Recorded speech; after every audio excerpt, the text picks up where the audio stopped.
Hey everyone, and welcome to Brand and Business Remix, where we're going to solve real brand problems in real time. Yay. I'm Tara. I'm a brand strategist who spent the last 15 years helping corporations, healthcare orgs, nonprofits, startups tell the truth of who they are through branding. I started my career at Apple, and today I help people get to the root of their brand problem. Even figure out if it is a branding problem. And then we build a brand that feels like them and tells a story only they can tell. Joining me are my collaborators in the remix, Jesse, who brings AI integrations and systems perspective, and Amanda, who brings the ops brain, and she is today's hot seat guest. I am the Drum brand roll, problem. Yes. I will let them introduce themselves in a moment. This session is going to be a little bit different. Amanda, again from VarkOps, is facing a common but tricky challenge. Her brand feels split. Like so many of us human beings, we all kind of have split personalities. We all have split personalities, right? No? Oh. Well, you know how we're walking contradictions sometimes. I think that describes a lot of us. One part of Amanda is elegant, grounded, and trustworthy. The other is a little bit bold, quirky, modern. Both are real, but when you try to mash them together, it can get a little muddy. One can detract from the other. So we're going to break this down live, and we did not plan this beforehand. This will be the first time Amanda sees the revised mood boards. And we'll be showing her initial reaction, and then we're going to talk through what comes up. And you're invited to help. So if you're watching, drop your thoughts in the chat. We want your feedback. We want you to join in on this and solve this problem with us. Amanda especially wants you to solve this problem with us. So, Jesse and Amanda, do you want to go ahead and introduce yourselves?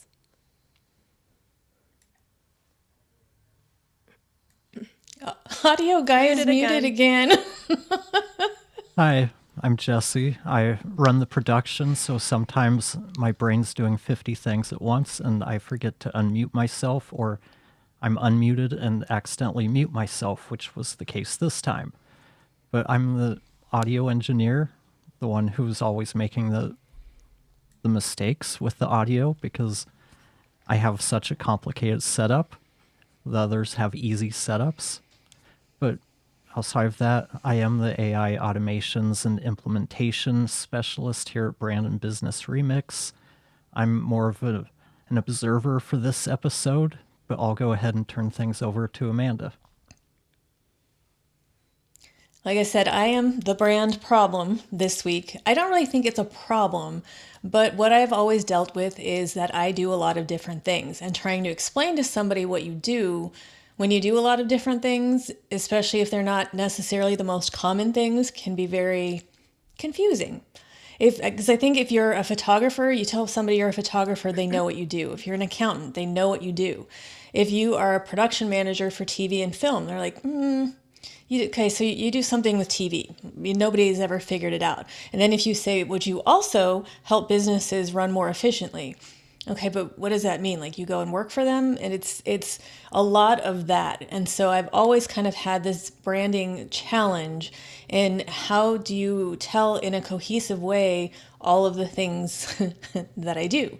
And Tara and I went through this back in around 2020 when I was trying to figure that out. And I had at that time 3 solid legs of my business. There's the production side, there's the consulting side, and there's the fractional management side.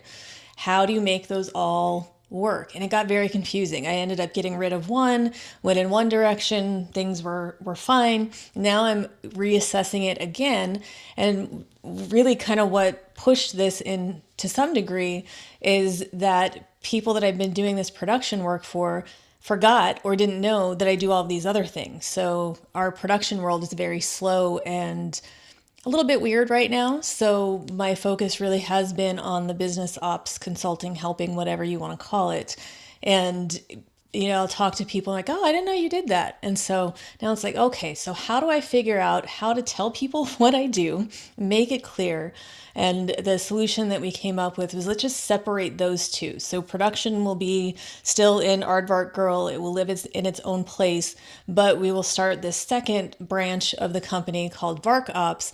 And that's where I'll focus on everything that's related to helping businesses run more efficiently. That's what's going to tie into our brand and business remix, all of that. But even within this part of the company, there's the dichotomy that is me, where I'm always trying to find balance is very important to me. And this goes way back to aptitude tests in high school, and where it was determined that I'm not right-brained or left-brained, I'm right down the middle. And that explains pretty much everything. When I'm going through these really neat branding workshops that Tara offers, there's, a lot of things. Are you more this or this? And there's kind of that little slider scale. And I kept ending up right down the middle because I'm serious and I'm a little silly, and I'm calm but energetic, and I help. And I'm kind of like that duck where it's, there's calm above the surface, but underneath the wheels are just kind of spinning. Or I guess the duck doesn't have wheels, but the duck legs are just kind of spinning. So I'm just always trying to find that balance of how do I show that I'm two things without feeling disjointed. And for Tara, now I make my problem her problem. I like that. And Amanda actually already got ahead of me. See, I was going to prompt her and ask her, hey, can you tell us a little bit about your brand and who you are and what your conundrum is? And she gave a wonderful description. So I don't even have to do that part. It's because I want help. I want to get right into it. People, help me figure this out. Help. I just kept thinking this morning, Jesse will get the reference, but movement in still life. Like, it just is kind of how I feel. Like, there's this, it's a stillness, but there's still movement behind it. And it's how how do I tell the story? And that is my job, people. Helping her figure this part out, because it's something I hear a lot. In fact, I would say most clients, maybe 80 to 90%, come to me saying, I have a story, but I have no idea how to put it into words. I know what I do, but I don't know how to describe it. I don't know how to share it in a way other people will understand. So I think this will really be helpful to anyone who finds themselves in that problem or in that conundrum, and any designer or brand designer that works with clients where they walk right down the middle and they're chaotic, but they're organized, or they're bold, but they're subtle. Can you do like something boldly subtle for me? Could you make it pop, but not too much? Like a little bit of pop, but don't make it like pink or anything. I'm pretty sure that was one of my directives, was don't make anything pink. No, that was not. Amanda is actually a very, very nice client to work with because she's very articulate. She's good at describing what she wants, what her goals are. And she's just a genuinely pleasant person to deal with. I love working with Amanda. I try. Thank you. All right. So a little more backstory. Amanda is incredible at what she does. She, in fact, if you were to walk into Amanda's house, she'll tell you that she's not an artist. Yes, on that. And she's not a creative. She's into her spreadsheets and she's organized. But if you walk into Amanda's house, it looks like a model home, like on HGTV or something. She's really, I think she was an interior designer in another life. It's very polished, it's very professional, it's very elegant, it's very clean and very organized. But she has hand painted on her walls. She did like a mountainscape, and she did these like squiggly lines, like yellow and blue, on one of her walls because she has that quirky side. She has that really creative side, and she likes to express herself on her walls and in that way. And what we're trying to do here is capture that in her, that artist, that creative, that free spirit that lives in that very articulate, polished, elegant Amanda that we all know and love.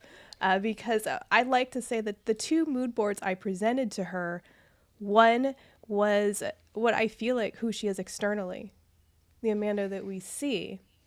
And the other one is more internal, like what's going on internally, what's in her heart.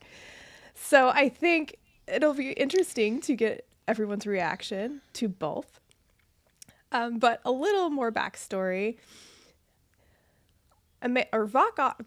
I can't talk. VarkOps. Did you want to go with VarkOps? No, I think. I'll pass on that one. No. No? VarkOps. VarkOps. VarkOps is all about helping usually small business owners, often amazing, creative, passion-driven folks, get their operational ducks in a row. Think systems, processes, streamlining. Basically, she is the chaos tamer, as we like to call her. From, she what is it? That line, cut your teeth on? Basically, production sets and the chaos that goes with them. Why can't I think of the name? I'm sorry. My brain is like mashed potatoes today. So bear with me. She cut her teeth on production. Yes, she cut her teeth on production. That's what I'm trying to say. Thank you, Jessie. So when we did her workshop, we explored everything from her childhood dreams. Newsflash, she wanted to be a teacher. Does that surprise anybody? She wanted to be a teacher when she grew up, which really honestly beautifully translates into her desire to mentor and empower business owners. Am I right that that's one of your biggest passions? It is. I never really figured out what I wanted to be when I grew up because it's this weird thing because what I enjoyed, especially when I was younger, was all the creative stuff. I liked to play the guitar. I liked to paint. I liked to draw. I liked all of that stuff. But there was that part of me that said, you can't make a living doing this. Like, you need something more reliable. You need stability. So we kept that as kind of hobby land. And the focus was, it just turned into business when I got my first job when I was 16, and I just kind of took over and started figuring things out. And I had a really good first boss who let me do a lot of things and kind of led me along the way. And then that was the only good boss I ever had. And so I really, as I learned a lot by doing and figuring it out on my own, I really thought, wow, if I could help other people skip a lot of these steps that I went through, that would be really rewarding for me because I didn't really have that and I kind of always wanted that. So it became my mission to be that for other people. So I really enjoy teaching business-focused workshops and working with people one-on-one because I feel like that's where I'm best suited, is to use the knowledge that I've gained through actually doing a lot of different kinds of work, working with a lot of different people and helping people get there faster than I did. And this is what I got to experience in the workshop. I mean, she describes what she does so well already. I don't know if she always realizes it, but you can hear how passionate she is. You can hear how much it means to her. And it's really just a matter of getting that across in her messaging and in her brand so people can see this Amanda, because Amanda is a very charming lady. Well, thank you. What really stood out to me is Amanda's genuine why. You know, she's been there, done that in the corporate world, and VarkOps is born from her own journey, seeking autonomy and wanting to help others achieve that same freedom that she enjoys now. And she has a whole story to go along with it that you'll have to hear sometime about the day she was fired. It's a really cool story. But without operational headaches that she's a genius at solving. So being able to enjoy that freedom, but not worrying about your ops, not sticking your head in spreadsheets, which as a creative, I love the sound of that. Like, I would love if somebody told me, you don't have to do any admin. It's all going to be automated and done for you, or it's at least going to be all in one place so you know where to look, and it's going to be organized for you, and you'll actually be able to find your files instead of like version 1, version 2, version 3, version 3000, revised version 1 all over like my desktop. Version 1, final revised 2. Yes, that's exactly. You know my file names. How did you know that? Because you're creative. I know creatives. I've seen many of those files. Yes, she very much does. You know, it's not about efficiency for efficiency's sake. It's about giving people back their time and their passion. And especially for us creatives, that passion is so important to us. A key quote that really resonated with me was she said, "My clients aren't just paychecks to me." And that really sums up her approach. What did you mean by that when you said that? I feel like a lot of people do work just to get paid for it. And I mean, obviously, we all need to make an income. That goes without saying, and that's important to me too. I don't work for free, with some exceptions. Sometimes I just want to help somebody, and it doesn't matter. But really, what I meant is when I start working with a new client, I treat their business as if it's my own, with the same level of care. So it's not like, okay, well, you're going to get this version of me. Like, you get the same version of me that I do, if that makes any sense. I use bookkeeping a lot for simple examples. It's a very small part of what I do, but it's something that every business needs, so they're familiar with it. If you hire me to do your books, I don't just look at numbers and enter things in. Like, I will, if something stands out at me, like, hey, this seems out of the ordinary. Is that normal? If not, let's talk about it, and I'll catch things. And if I see it just gives, I jump into things thinking, what would I do if this was my business, instead of just, oh, it's whatever you want, because I feel like I'm more of a partner, not on paper. Obviously, I don't sign partnership agreements with everybody it's not like, oh, I'm going to help you with your business, and then I own half of it. That could be okay, but that's just not where I'm at with things. But I really want to look at it as a partnership, not just, oh, well, you pay me and this is what I do. It's more like, I care about you as a person. I care about how your business is doing. I care about your mental state while you're running the business. And one of the things that I feel backs this up is that I don't work with people that I don't want to work with. It's one of many reasons why I love working for myself, is I don't have to work with everyone. Sometimes people just aren't the right fit, and that's okay. I don't mean that as a place of judgment of, oh, well, you're just not my kind of people. But sometimes that's how it is. People have different working styles, and I only work with people who I feel that I can genuinely help. It's not just, oh, well, you're a mess, I don't like you, I'm going to take your money. It's more, no, if I'm going to take your money, it's because I believe that I can help you and I want to work with you. Because I think that a big part of that whole work-life balance that everyone is trying to find is working with people that we enjoy working with, that make us feel better and don't become the drain. Because I think we've all had bosses or clients or other types of people where you just feel the weight of their presence, and not in a good way. So I do my best to avoid that and never be that. Yeah, I think what you just said there again just makes me think about your messaging and how we can get that across. And because when you're talking, you can hear that passion and it comes across as so authentic. You mean what you say. And Jesse, can I request you put us all three back on the screen so I can see everybody? Thank you. I feel like I'm talking to myself, and it's Sorry. no problem. Well, it's always that is the challenge. It's kind of like with a resume. I can't possibly tell you what I do on a piece of paper. It's a list of qualifications, and that's been the struggle with a website, with things like that, is how do I get this across in words? Because I think if I have a one-on-one with somebody, I think that they get to know who I am pretty quickly, and that is always good. But you have to get to the point where you can get the one-on-one with somebody, and that starts with, what is that messaging? How do you very succinctly say what you do and get that across from somebody reading? And that's what you're for. You do that, so I don't have to. Uh-huh. Huh. So, to anyone watching, what did you think?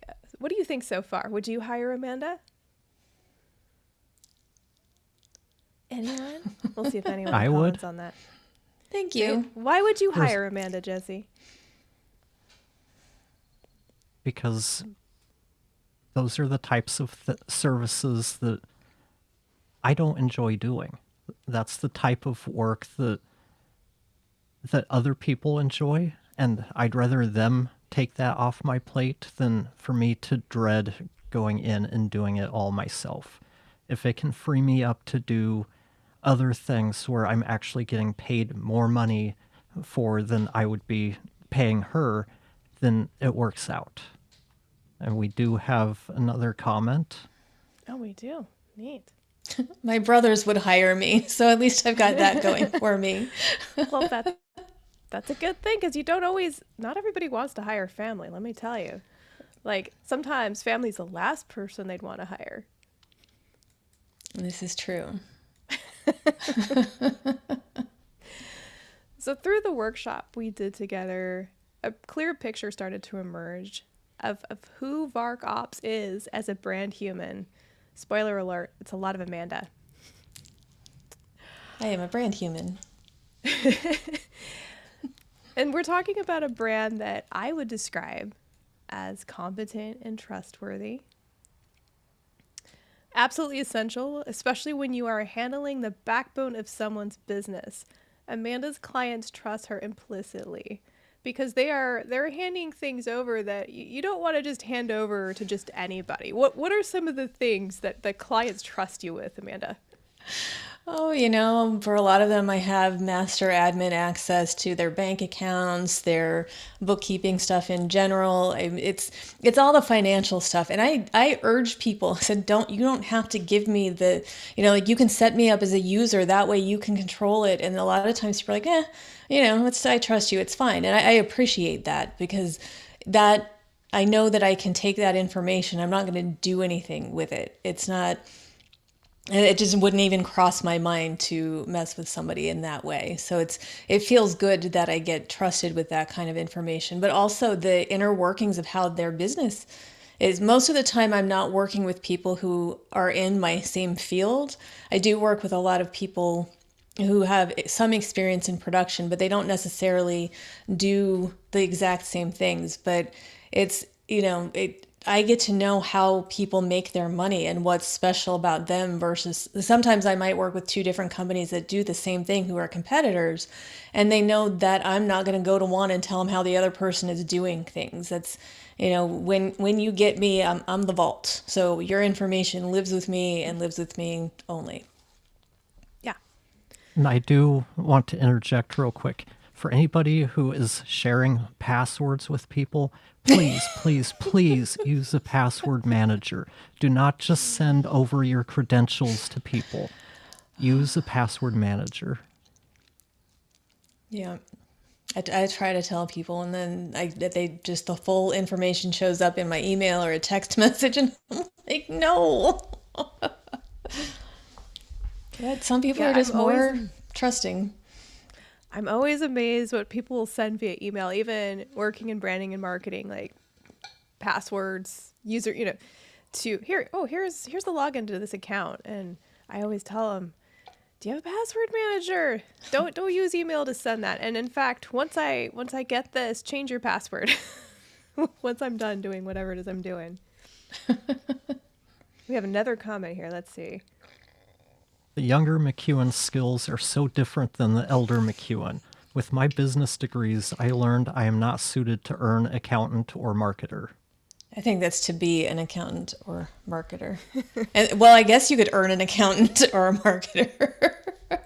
Yes, to be an accountant or marketer would make more sense. Yeah, but that makes you a good leader because you know what your strengths are. Oh, that's right. And if it makes you feel any better, this is part of that dichotomy is I could never be an accountant either. People are all the time like, oh, why don't you become a CPA and you could do this? I don't want to do that all the time. And but I also couldn't be like a full creative all the time either. It comes back to that balance. It's why production worked out really well for me because I did a more organizational role in a creative industry, and that kind of fed both sides of my brain. That's what I always look for is how can I keep both sides of that brain happy? Because I use my creativity a lot in problem solving. I always say one of my superpowers is creative problem solving. It's being able to look at a situation and figure out a different way to fix it than what most people might do. But yeah, to be all, if I was, as much as I love the color coded spreadsheet, if I was in one all day, every day, I would be yearning for that creative something to help balance. It always comes back to balance. But I think I am a pretty good speller, so I do have maybe that on the Elder McEwan. yeah. Tara calls me She beats Wordle. us all. I call her Wordle. She beats us all at Scrabble. Let me tell you, there's no beating this woman at Scrabble.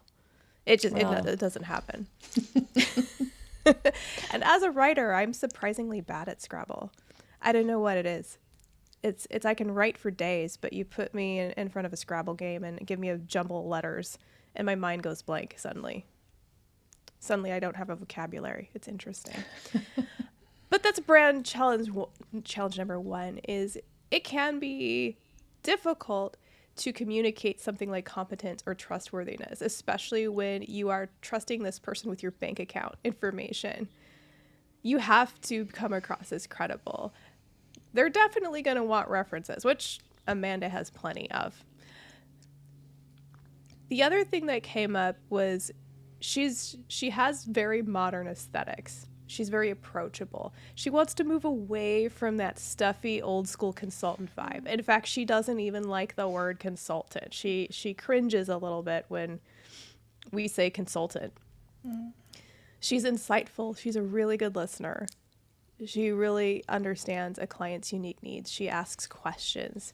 She is very dependable, probably one of the most dependable, reliable people I've ever had the pleasure of knowing. And she is a problem solver. She will figure it out. That's what she prides herself on. Like, she's persistent. If you give her a problem and you need it solved, she will keep working at it until she figures it out.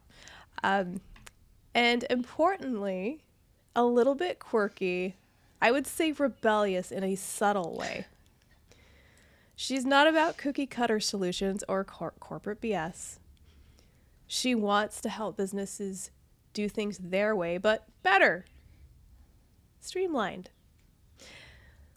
One of the lines that came out of our workshop was, you didn't start a business to do what everyone else has done. That's who VarkOps is. So tell us a little bit more about that. Well, yeah, it comes back to, what do I call myself with what I do? And the most understandable word is consultant, because that's what I do. I consult. I go in and I meet with these business owners and I see how the things are running. I listen to what's not working well, and I figure out how to fix it. That was one of my other superpowers, is I will figure it out, whatever it is. I do. It's like, I love the detective work that goes into solving a problem of some sort. And I get a lot of joy in that. But I've had very negative experiences with consultants, not any that I've hired myself, but when I was in the corporate world, when they bring somebody in, we brought in this consultant and they're going to help make everything better. And that's not what happened. And so that was kind of why I don't want to be called that, because it was always some guy in his business suit with a gruff voice that came in, and we talked about this, I think last week. It's, they started barking orders and saying, oh, you need to do this, you need to do this, and not listening to anybody. It was just all, you will do things my way or it won't work. And I'm smart enough to know that that's not the case. My way works for me. Doesn't mean it's going to work for you. I mean, Tara, if I gave you one of my spreadsheets and said, hey, you're going to use this every day now, you would probably go, no, keep it away from me. Take that thing, get it away. No spreadsheet, bad. And then you'd say no cookie. So I don't force. I would say, Amanda, no cookie. I would say that. It's true. So I don't force my way on anybody, because if somebody tries to tell me their way of doing something, it's not always going to work. I like to be open-minded, and in the process, I get to learn new things too, which I think is way more fun than just doing the same thing all the time. So I don't want to be a traditional consultant. That's why I don't like that word. I want to make it very clear that we are partnering, whether it's for 2 weeks or 6 months or a year, however, you're not committed, you're not beholden to me. I will never go in and say, like, now some people, I feel like, they will put their clients in a place to where now they always need them. And that makes sense. People want some job security, right? I'm going to make it so that you need me. I want people to need me because they want to. I don't ever hold their businesses hostage. And what I always say is, look, if I get you to a place and we fix everything and it's running smoothly and you want to hire a full-time person that's going to sit in your office and you can pay them a fraction of the amount, you absolutely should do that. And I'm going to help you teach them how to do that. That's great. Then we're done in that capacity. What do I want from you in that case? Refer me to somebody else who can use my services. 100% of my business has been referral based because of my reputation. It's always somebody who knows me or knows somebody who knows me. That's how I get the business that I do. I want that to continue. And I want to be top of mind if something else comes up. But it's all that nobody's ever hostage. It's not I'm going to fix everything and make sure that I'm the only one that knows how it works, because that doesn't make any sense. When I worked at the last job that I worked at, how this all started was when I got there, it was chaos and I tamed the chaos, and that part was a lot of fun. But once I got all the systems in place and everything was running smoothly, I was bored. And it got to a point where I realized they don't need to be paying me full time at my salary to do this. They could easily bring somebody in at a fraction of that pay who could do, because all they need to do at this point is maintain things. It's already set up. It basically runs itself. And that I don't like to be bored. So that's when I started figuring out I need to get out of this world. I either need to find another messy business that I can fix or something needs to change. And that is how all this started was, okay, so not everybody needs a full-time director of operations. And what makes me laugh about this is at the time when I would talk about this idea of, like, there was one woman, she was trying to get my marketing business. She's like, well, we'll market you as the part-time CEO. And, nobody's ever heard of that. And it's clever. And I liked the idea. I just didn't like the approach. And now, fast forward 10 years, fractional operations managers, fractional chief financial officers. I couldn't see them. Mashed potatoes too. But there is a whole thing. A lot of people look for this fractional help because they don't need a full-time person. They just need some extra help. But the strategic help, that C-level, like the corporate level, the executive level, somebody who can see the bigger picture, but without having to then have that giant corporate salary and all the benefits and all of that. So that's what I'd like to do is, And I don't want to be in the corporate world. I'd like to help these smaller businesses, especially because when you're a smaller business and you're not part of the big corporations have too much red tape, and it makes it really impossible to get a lot of things done. You're always waiting for approval upon approval, and then, no, we can't do that, or it's too much. But a small business owner has that flexibility to be really creative with the solutions, and that's really what I get into because, again, I don't want to do it like everybody else. Everybody else is doing it like everybody else. We want to do something different. That's a very long answer to a very simple question. I like your long answers. They're always smart and well thought out and very articulate. And you know what I notice about you? You don't say a lot. You don't have a lot of crutch words. Yeah. And you know why that is because I did a podcast for a little while. And the first time I heard that podcast and I realized how many filler words I used, I asked my lovely brother Jesse, who does a lot of work with podcasters, what I could do to fix that. And I think the answer was to slow down a little bit. You don't have to fill every second with a word, which I think is what people do. It's, okay, I'm trying to gather my thoughts. There shouldn't be any silence, so I'll just throw this sound in there. And I'm not perfect at it, but I feel like I somehow have been able to get some of that out of the way. It's also easy when you feel really strongly about what you're talking about, which is why my answers get long, because I could talk about this stuff forever. Oh, I agree. I could sit here and talk about branding and your brand forever. Tara's head is floating all night. We're floating around. Because I was notified captions are flying over her head, so we don't want that. So we're editing on the fly. I'm covered by captions. Here, we'll just put you all up here. All right. And we'll move everybody around. I could watch this for a while. It's like It's the DVD screensaver back in the day where it would just bounce and hit the side. Hopefully nobody gets motion sickness. I don't want to be causing anything like that to anybody watching. We did this layout on the fly right before we went live, so we're kind of adjusting as we go.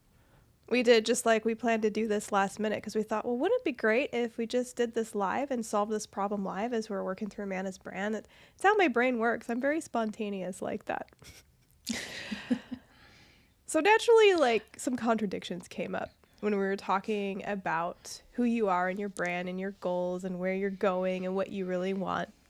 And that's what makes branding so fascinating and challenging, is that we humans are full of wonderful contradictions. I don't think I've ever worked with anybody who didn't have some contradictions going on that made developing their brand and telling their story a little bit more challenging, because, and sometimes it's because they wanted to work with completely opposite types of people, or internally they felt like they were both, for example, bold and quiet.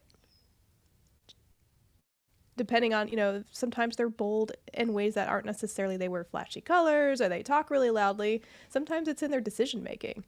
They make bold decisions, but if, you meet them and they're quiet and they're soft spoken. And so part of our job as people, brand strategists, is to make all of that come alive and be able to communicate it in a way that people understand it and accept it and go, yeah, that is uniquely this person or this company. So here's what came up with Amanda. Visibility versus privacy. So Amanda knows that VarkOps, she needs to get VarkOps out there to be seen. That's part of marketing and growing that brand awareness. But personally, she's more introverted and values her privacy. So how do we create a brand she feels comfortable championing? How do we create a brand and a marketing plan that fits with her and her needs, that feels sustainable to her? Because she tried making content and videos, and it was a lot of work, and it was stressful for her. And just sitting there and talking to a camera by yourself, honestly, it's not fun for anybody. It's why we decided to do this live stream every week in this format, because the three of us, none of us like talking to a camera in a room. Like, we like talking to other people. We like talking to each other. So for us, this works really well. So a format like this, where we can just talk every week, is helpful to Amanda. It's she can take it, and then she can take clips where she's being her articulate self and put them out there and show people what she's about. The other contradiction that came up is being risk averse, but then also wanting to grow and scale, especially financially. So she has big goals for VarkOps, like many small business owners do, but she's rightfully cautious about investing, any kind of financial investments, like especially areas like marketing, where ROI, as we all know, isn't guaranteed. If anybody tries to guarantee you so many sales with marketing, I would be a little bit wary of that. Not just a little bit, I would say a lot. I personally don't make guarantees in marketing, because I know that things change. I know that the market is, especially right now, always shifting, and we have to adapt. And ultimately, growing your brand and growing that brand awareness is the long game. It really is. And for most people, they don't go viral overnight. I know I've heard those stories where, like, a singer posted them doing a cover song on YouTube, and then they woke up the next day and it went viral or something. That doesn't happen to, I would say, 99.9% of people. For us, it's a lot of grit and hard work, and just being persistent and putting yourself out there and constantly testing and iterating and figuring out what works and what doesn't. The other thing that came up was structure versus customizing. She definitely sees the value in packages. It's efficient. Amanda likes efficiency. But the real magic in her work is really customized. She tailors all of her solutions to each client that she works with. And so part of that challenge is thinking of, well, how do I construct packages when every situation I deal with is different? And I can relate. It's the same way with my brand packages. I love to start with a roadmap like we did with Amanda because it helps me really understand the person, the humans I'm working with, and what they want and how they tick and what's going to be best for them and how we should go about this. But from there, their needs are going to be different. Every client I work with has different branding needs. Yes, they might need a logo or a website or messaging, but not always, because sometimes they have a really killer website, but maybe their logo needs to be updated. The problem isn't always clear, and that's why having these conversations is so important, because we get to the actual root of the problem versus just trying to say, like, if a business comes to you and they say, okay, I'm losing time in the day with all this admin stuff. I feel disorganized. I'm running from one thing to the next, and I don't ever have what I need, and I'm going into prospect meetings and I don't feel prepared, Amanda. What do I do? Flames coming out of head. Are you going to go in there and instantly go, okay, well, here's my package. I'm just going to apply this giant Band-Aid on the problem because this worked for other clients. So here's what I can do for you. Do you think that would work well? No, we talked about why I've never been comfortable with the word consulting, and you're explaining why I'm not comfortable with the word coaching either. Because, and again, there are exceptions to everything. So this is not saying that all coaches or all consultants are like this, but my experience with coaches in general is that everything is very much a template, and they stick everybody into the same exact process, and you're going to develop this email sequence, and you're going to, if they use the words, you're going to nurture your clients or potential clients and your warm leads. And I get that these words are there. There's certain things just don't resonate with me. And I've worked with people who really want to put me in that box, and I don't fit in that box. You can tell me that the best way to get visible is to post on social media every single day. I'm not going to do it. It doesn't feel true to who I am. And I need to connect with the people who like me for me and not for some phony image that's out there. I'm not a social media person. I've made attempts. It's not fun for me. It's not enjoyable. So most of my Instagram is mostly trees and cats, and that pretty much sums up what you get with me. So telling me that, and I can say, okay, well, you need to get better at this, or you need to be more active. I can understand that, but people would try to put me in their little thing, and you're going to set these email sequences where you're sending emails to somebody every single day of the week, and you're doing this and that. And if I'm receiving an email from a company every single day, I'm unsubscribing because it's too much. So I can't use techniques to get business that completely repulse me from other businesses. And I think that's always been the thing, is I like who I am. I just need to find a way that works, that lets me be true to that, instead of doing all the social media stuff. It was just a drain, and it became a chore. And I don't think running your business should be a chore. I think it should be fun. Well, I agree with that wholeheartedly. Running your own business should be fun.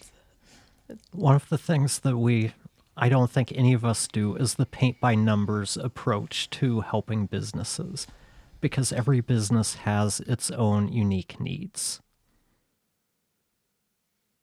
Yeah, we all feel the same way about that. And in fact, I would say many of, whether it's a client or prospects I've talked to, they come in feeling a little bit skeptical, or sometimes a lot skeptical of marketing or marketers, because they felt pushed into packages or certain trends in the past, and they weren't comfortable with it. It didn't work well for them.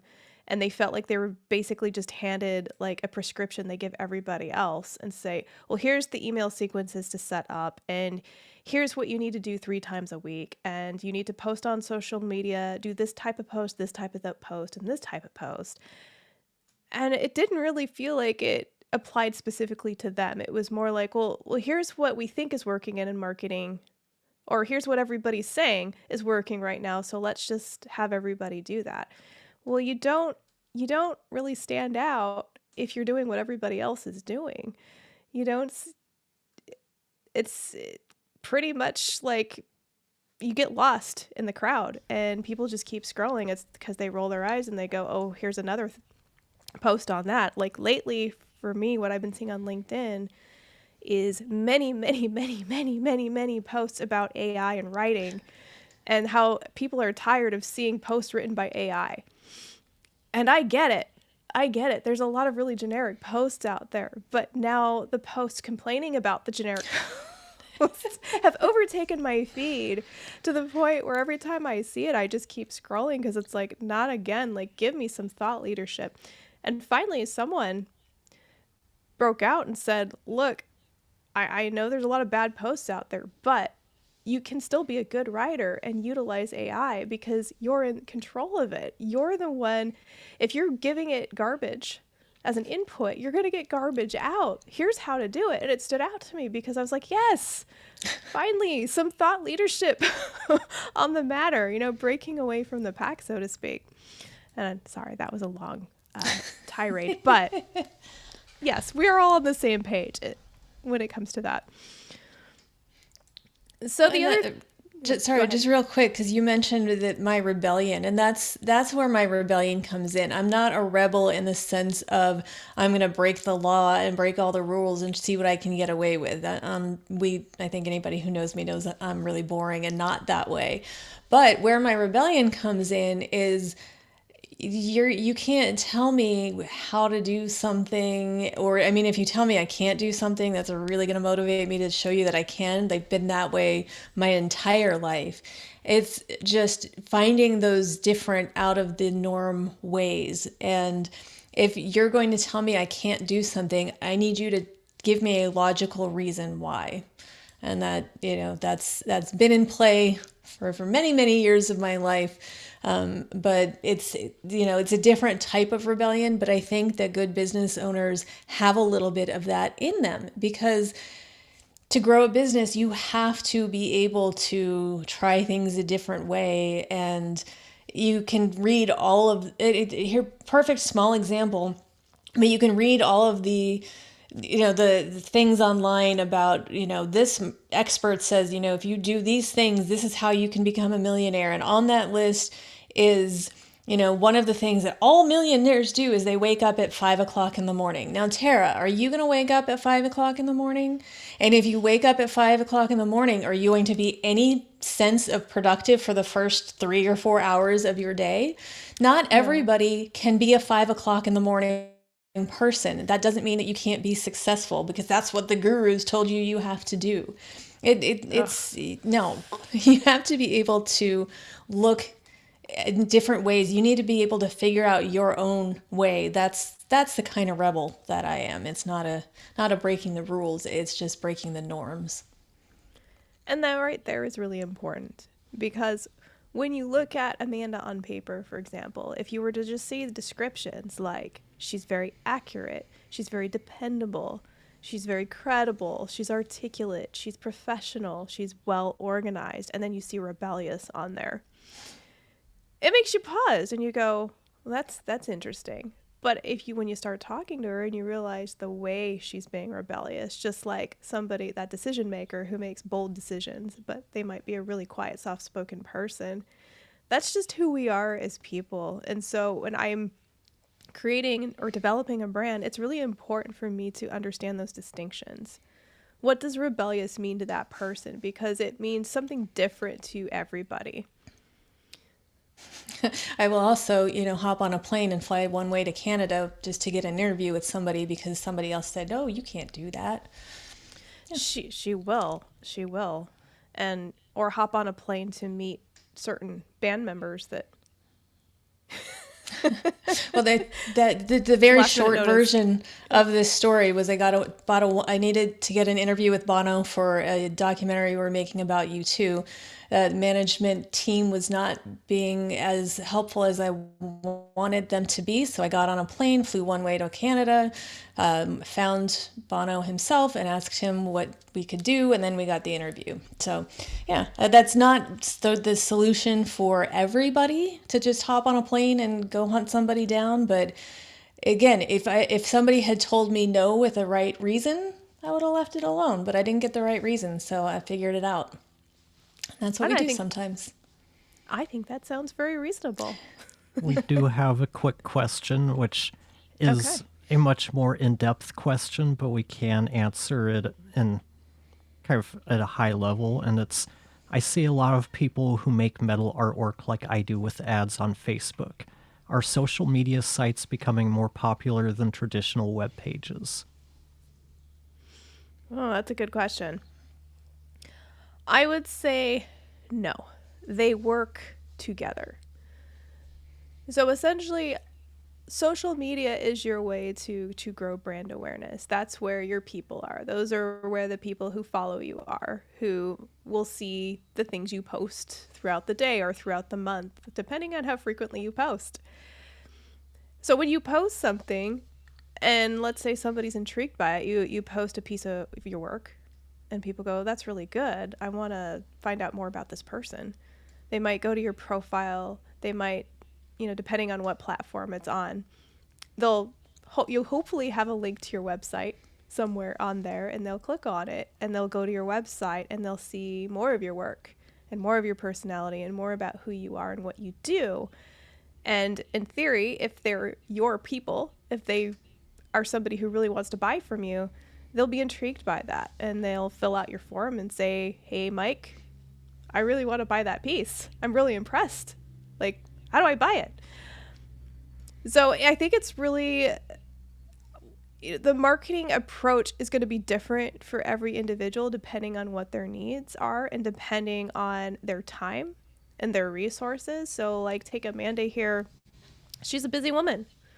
And she's not somebody who wants to be on every single platform. In fact, I worry when people are told they need to be on every single platform, because you need to be on the platforms where your audience is, not just every platform just to maybe grow awareness. You're just going to stretch yourself too thin. So you pick those places where your target audience hangs out. And that means you have to really understand who your target audience is and know everything about them, like how they spend their entire day. And then that will help you come up with an efficient, effective marketing plan where you're not spreading yourself thin or tiring yourself out or burning yourself out, because marketing's hard enough and time consuming enough. You don't need to be on platforms or posting places that you're really not going to get any interaction. I know when I see an ad on social media, I'll look at it, and if it's intriguing, first thing I do is I go to the website. So it's I think the two kind of work in tandem. It doesn't have to be a detailed website, but enough that I can get a sense of what this company is or this product is, and usually that's where my interest ends. As I go on the website, I'm like, I don't want this. You're like, yeah, the importance of a good website, people. Again, that brand that gets people to stop and stay. And one thing you touched on a while back, Amanda, but I think is really important, is she was talking about how most of her business has been through referrals, and how her clients love her so much. They're singing her praises to other people. And I think people underestimate in general how important retention is. Hi, Collins. For a brand and for your marketing, you really want to focus on your current customers too, and make sure they still love you and keep loving you. And again, a big part of that is having a strong brand. And that I'm not just talking about colors and a nice looking website. I'm also just talking about how you talk to people. Are you the kind of place that are like, you know what, come down and see me in person? That's who you are. Or are you like, we do everything through forms online. Fill out the form, send us an email. We will respond in 24 hours. kind of brand. Hey, that works for some people. It really does. Some people just want to communicate online. They don't want to talk to anybody. They just want to do everything via forms. So there's people for everybody. There's people for every type of brand. Okay. So I know we got to get to the fun part, which is getting into the actual stylescape. So I'll give a little bit of background, and then we'll start showing these mood boards of Amanda's here.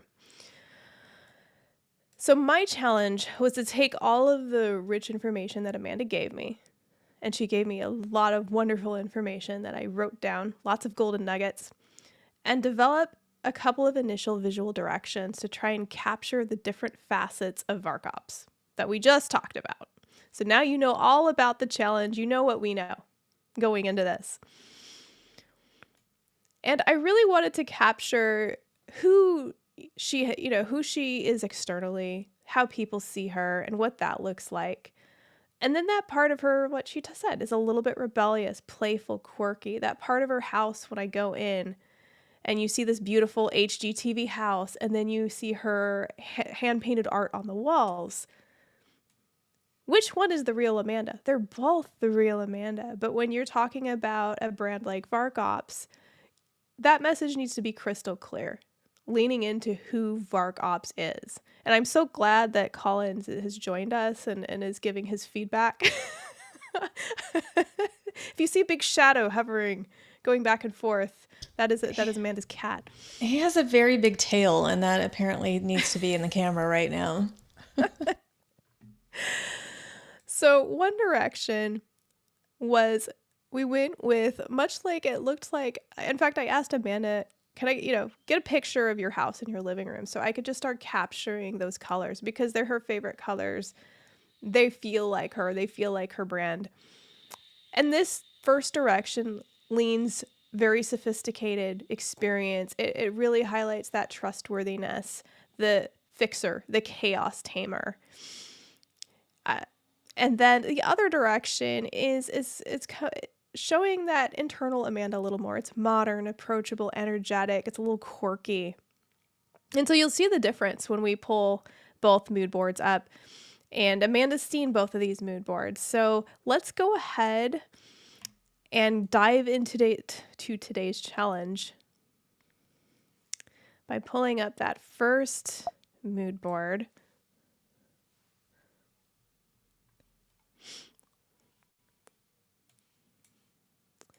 Before Sarah got teeny tiny. Oh, wow.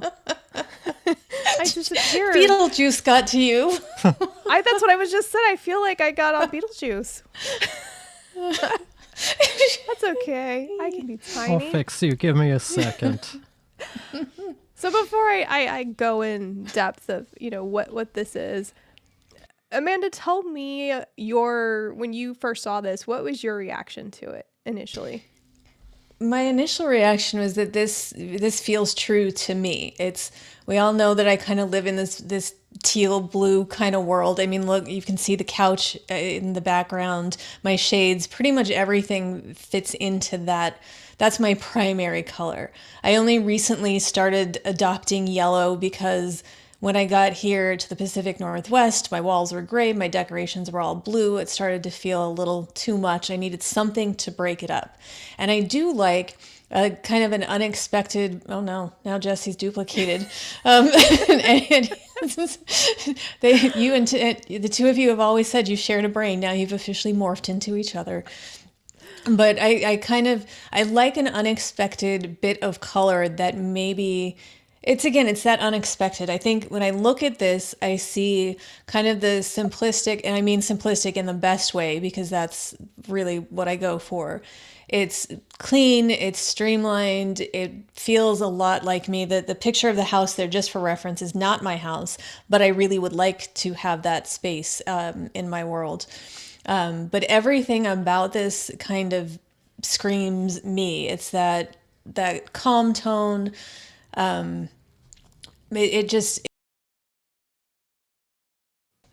It feels true to me. And what I'm always is trying to convey, that little bit of Because if you were to ask me of the two sides, and you kind of alluded to this, the primary thing that people get from me is this side. And that I'm fine with that. It's because the lighter side, the sillier side, the quirky, which is a word that we've used not to be confused with eccentric. You and I talked about, I'm not Elsbeth, clearly, not eccentric, but just quirky and a little bit off what you would expect for. A little bit offbeat. Yes, and I like that. That's a part that not everyone gets to know. It kind of makes me sad that not everybody knows my sillier side, but usually when I'm working with them, I'm dealing with the business side, and that's I mean, and even that's the primary part of me is what's represented here. And so everything, it just kind of felt like, okay, yeah, this is me represented in a board. It makes sense. Those my colors, even, I've the font, everything to me in this, it works together. So I like it. So this first direction, again, it represents elegance, established, clean. It reflects the side of Amanda that's calm, collected, and clear. Because that's the Amanda I know. That's Amanda I'm sure everybody knows, is that calm, collected, clear. I've rarely seen her worked up about anything. And as she said, it's the one she naturally gravitates to because it feels safe. It's polished. It's maybe what people expect from a trusted ops partner. Because again, if you're going to hand over your bank account information to somebody, you want them to seem credible and trustworthy and make you feel at ease. So I'm curious, to the audience, what is your reaction to this mood board? And if you're not watching this live, please do leave a comment either on YouTube or LinkedIn, because we want to hear your thoughts. We're trying to get this brand problem solved. What I see is it's just very, very professional. The colors are kind of calming, reassuring. And I know I'm biased because I know the name, or the name you called this, but it is very elegant. It's very, very polished and very professional. What I tried to do here is an interesting thing is Amanda is, much like me in the past, has always gravitated towards sans serif fonts. So clean and open. And I've been a lover of sans serif for a really long time, just my personal taste. But I started to open my mind as I was developing brands over the years to other, because when you first start out, it's hard to break out of that style you have, that perspective. But I started to really appreciate the magic of serif fonts and what they could communicate. And so for this one, I took a risk because I wasn't sure how Amanda would feel about serif font. And I used that for the headings. And I used that for the body copy. And I don't know if you can zoom in at all, Jesse. It's okay if you can't. One silly thing that when I was younger, I used to always kind of do that with the T, to make the kind of curved T's.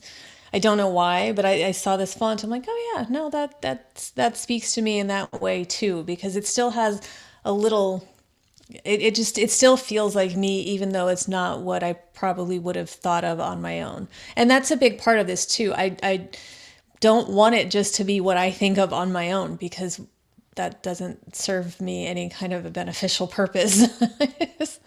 And that's what I love about her. She is so open-minded. Like she's willing to take these risks. She's willing to look at different perspectives. And the reason I went with the serif font specifically, because it screams a little bit like bookworm, editorial, polished, traditional, but it really fit this particular direction and what she was going for. And I went through like every sans serif pairing I could think of, and it just wasn't quite right. And finally I just settled. I don't usually even do 3 fonts, but this just really worked. It was a little bit different. And the other thing I wanted to do was I didn't want it to be too stuffy and corporate, because remember that Amanda is not a consultant. She's not stuffy corp. She works with a lot of creatives, and she does have that wonderfully quirky, offbeat side to her that people love. That's why they love hanging out with and working with Amanda, because of who she is. And so I wanted to make sure that was part of this as well. It wasn't just going to be super corporate. So how I did that was taking little bits of art, like abstract art, and then taking that abstract Aardvark, because we all know that Aardvarks are a big part of Amanda's life and have been her identity, part of her identity since high school, when they nicknamed her Aardvark Girl, or... It started as the Aardvark Girl, and then I still have people call me Vark to this day, so it makes sense that my company is Aardvark Girl, and this sub-company is VarkOps, so it all ties together. But, yeah. Jesse, if you can scroll it over toward the end. Yeah, there you go. So I wanted to throw in a little sketched Aardvark that I made for her, too, that I feel fits her and fits this direction really well. And you both did a good job, describing what this brand communicates to you, or what it looks like. But Jesse, when you're looking at this, does this communicate trustworthiness to you? Is this someone you could trust working with if you saw this on a website? Yeah, it doesn't look cheap. It doesn't look scammy. It looks reassuring. It checks all of the boxes for a professional that I can trust.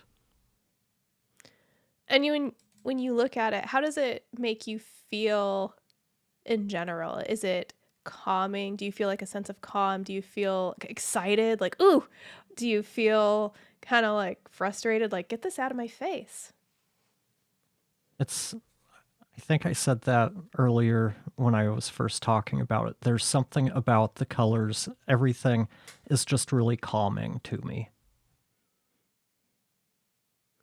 What about you, Amanda? What was your first thing you felt looking at it, or seeing it again? What is the overwhelming feeling? You can't ask the McEwans how we feel about something. It's such a hard question to answer. It's like, I don't know. The font doesn't make me feel anything. But Not the font, just it as a whole. I know. But it does. It has that sense of calm. It has...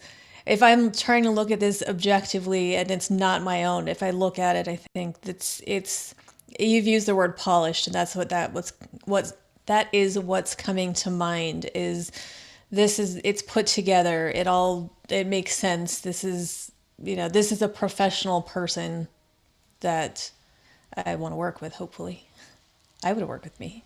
And if this was the building blocks of your website, would you feel proud? Would you feel like I could embrace this? I would, because again, it's everything still feels very true to me. I like that there's a sketched Aardvark, and the part of it is my business has nothing to do with Aardvarks, obviously, but it's a conversation starter. And so if, I want people to say, what is Aardvark? Like, why? It's one of the most fun things. I like to make people say Aardvark because it's just a fun word, which is how it started in the first place. But when I worked at a presidential debates in 2016, and on the day of the debate, Secret Service had stopped me. At the time, I had a personalized license plate. It said Vark Girl, because that was all that would fit on it. But they were just they had been trying to figure it out for the whole week. And, what is this? So they finally stopped and said, and then we had to have a good conversation about it. It's, as somebody who is an introvert and doesn't always have I don't like small talk a lot, but if you start a question about an Aardvark, it's just more fun, a fun way to start a conversation. So, I like that it's on there without really an explanation, but if you want to know, then you can ask me about it. Jesse, can you scroll back toward where the logo is? Because I forgot one of the important piece to mention here. So we also have two different logos presented on here. I went through different concepts, and this particular logo actually was the birth child of Amanda herself. she came up with this wonderful concept because we were both thinking through what would represent Amanda that's not an Aardvark, because she's always been with an Aardvark of some form throughout her career. Like, what could still represent it, but in a more abstract way, to sound a little bit pithy, a more grown-up way.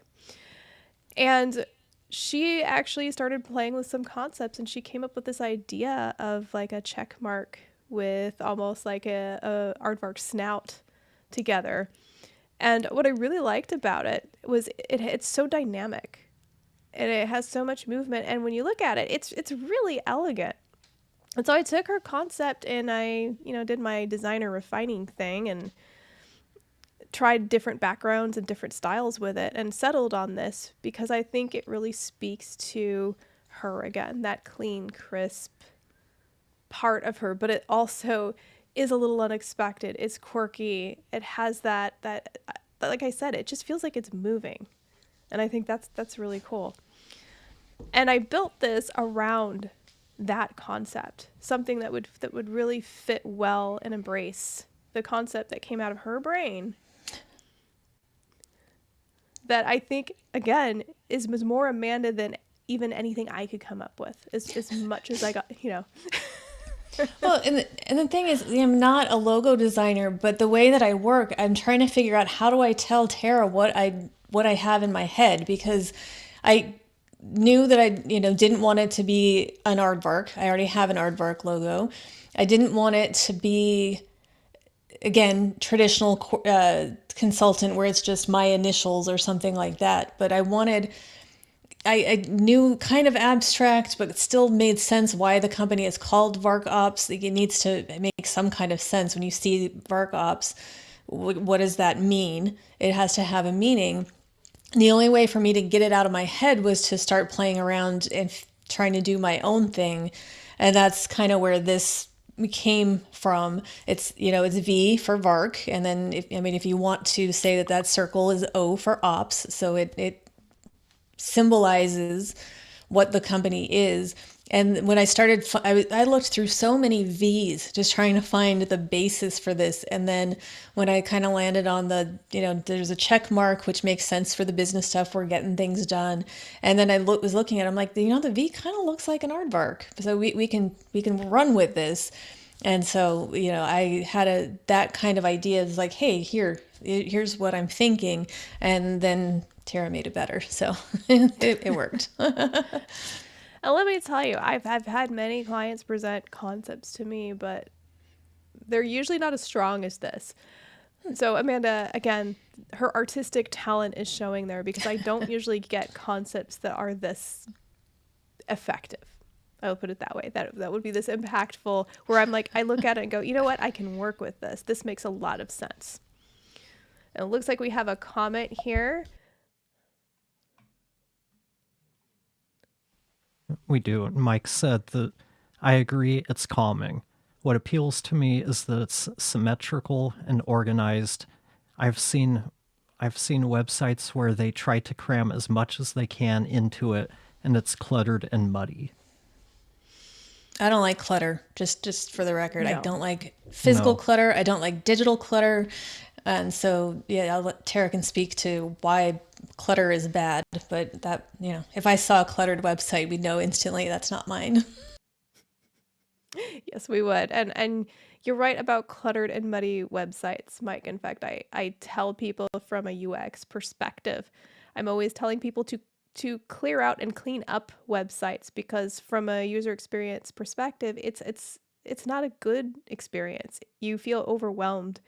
And a lot of times if you go to a site and there's too many options and there's too much going on, you leave because you don't even know where to look or where to find anything. And that's never good. And I think it's that tendency of a lot of companies, clients, founders, they want to explain everything. They want to make sure that every single component or every single ingredient or every single benefit is listed and detailed, just in case people want to know every little thing. Because I think in their mind, they're thinking, well, if I don't explain everything, will I be credible? Will people have questions if I don't tell them every little thing? They might have questions. And in fact, you could create an FAQ section just for that. But what really helps is to have a very clear message and to keep it succinct and to keep it easy to follow and simple. Okay, did we have any other comments on this mood board? Mood board number 1. Now, then I think we can move to mood board number 2. So this was the other mood board that I developed for Amanda. And as you can see, it's a very different direction. And I did this to us on purpose. I did it to myself and I did it to Amanda, knowing fully what I was doing, because I wanted to see which direction she really wanted to lean into more. Like, which one felt the most true? Which one did she really want to embrace with the VarkOps brand? And so this one, again, leans more into that playful side. I was looking at different colors and coral kept coming up. I kept going back to it, and I know that Amanda is not a fan of like oranges or reds. And so I thought, I don't know how she would feel about this. Again, this is taking a risk, but it just, something about it, it makes me think of her. That part of her that's just a little bit rebellious, that, thinks out of the box, that is willing to take risks for the right reasons. Coral is a risk. It's a bright color. It's a bit in your face. So I honestly did not know how she was going to react to this. So Amanda, tell us your reaction when you first saw this. Well, when I first saw this, I became obsessed with coral because it's not a color. I don't like reds, oranges, pinks, but somehow this color and the way that it looks with the teal and everything else, like, it just became so, I just am so drawn to it. And that I really liked. This color combination, I love it so much because it's still me. In my opinion, and I think we'll kind of get into this.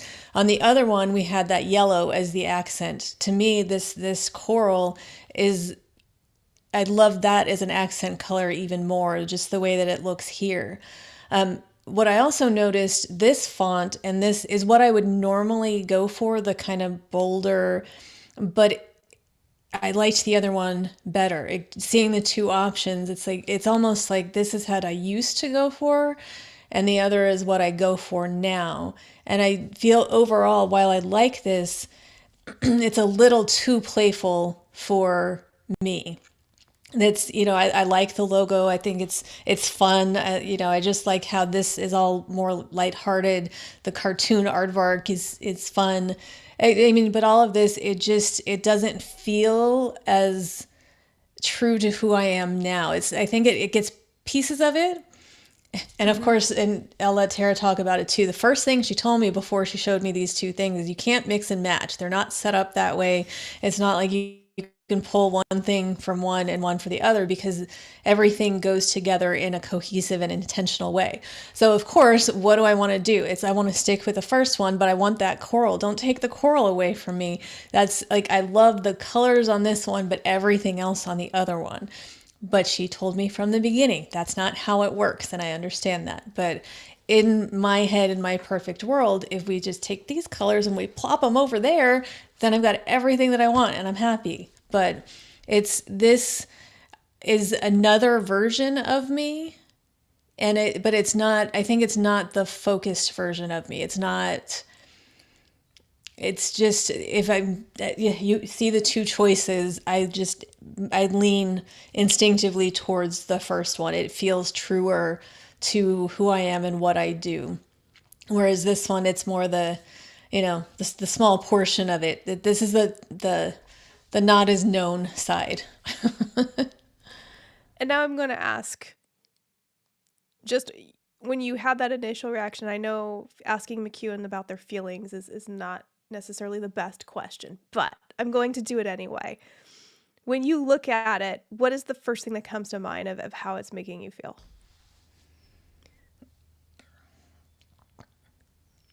I don't know. And I'm terrible at this because I don't feel anything from it, and that's so it's hard for me to pull a word. Is there by chance another way you can ask that question that maybe, because When you sometimes if see it, I do you feel the same sense of calm as you did with the last board?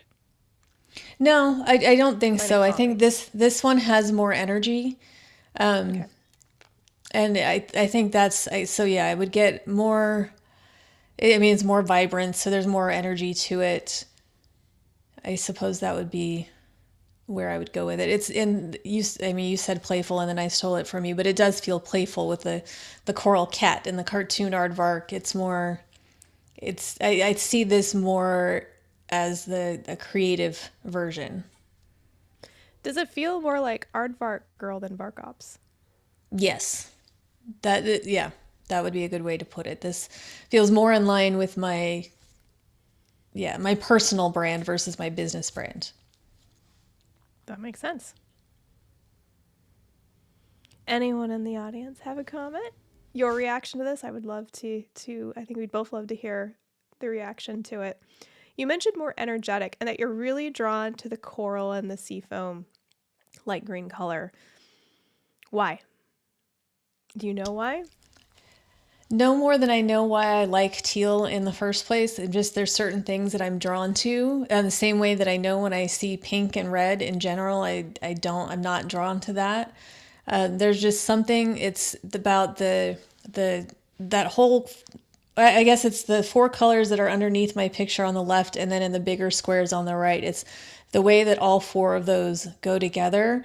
But there's something about the brighter teal and the coral together, those two colors that really, I like that. It's because it's like they're opposition. They are opposite, which I think they actually are on the color wheel. They're pretty much those complementary colors, which is probably why. But I just really like the balance of that teal and the coral. And then when you add the seafoam, which we know is another Amanda color in with it, it just, there's something about, because that's why I kept looking when you showed these to me in the first place. It was just the colors. It's like I almost didn't see the rest of it because I loved the color combination so much. Would you call it exciting? Probably, yeah. Is it because it's different from what you've done the last decade? Yeah, Different than what I you would think have thought of for yourself? I definitely would have never put coral into the mix. And I remember because you sent me a text and you said, is this a definite no? And then I looked at it and I'm like, no, it's definitely not a definite no. And then I got really excited about the opportunity to use that color because it's not something that exists in my world. There's not one thing in my house that is coral colored. And in wanting to step away a little bit out of that, sometimes I think it's important to step out of your comfort zone. So the teals and the sea foams, that world is very comfortable.